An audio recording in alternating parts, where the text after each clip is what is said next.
Mr. Tamale Mirundi abadde taata wange omuto. Banzaala ku Zana, tukulidde wano, yatukozeza nga taata kubanga ffe baatuleka tuli bato. Okufiirwa omugenzi, amawulire gano gakutuuse kooti? Amawulire gansanze waka zabadde ssaawa 5. Muganda wange muto wange Maria yagatuusizzaako. Kyabadde kikangabwa kyantiisa, kyabadde kibi nnyo eri obulamu bwange eri famire yange. Leeka tusabe Mukama ajja tukunya. Enteekateeka z'okuziika ziyimiridde zitya? Enteekateeka z'okuziika taata waffe omulungi Mr. Tamale Mirundi tujja mugalamiza ku Sande ssaawa 8 e Matale Kaliisizo. Kati panaawo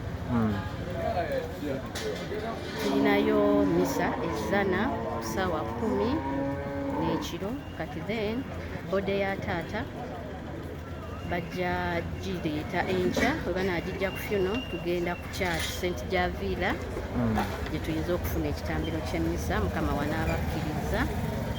Bwe tunaava St. Javila tulina kudda Zana mu maka ge ffenna ge tumanyi obulungi. Bwe tunaava mu maka ago tulina okugendako n'ekyengera, naye abaddeyo n'amaka ago tukungubagireyo.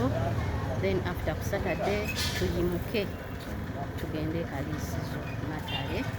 Matale eyo tujja kubeerayo n'ekitambiro ky'emmisa. Omugenzi agenda kuziikibwawa?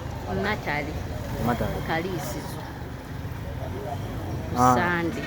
Bulijjo bwe tubadde tukola ku mugenzi Tamale muzeeyi waffe tubadde ateranga otugamba alina abaana bangi, abamu bali bweru. Okuziika kuno eno kunaabasanga abaana abo bavuddeyo?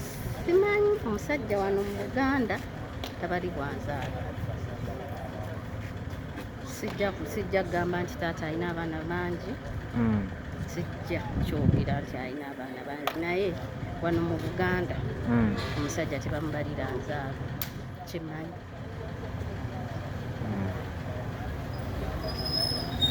That's all.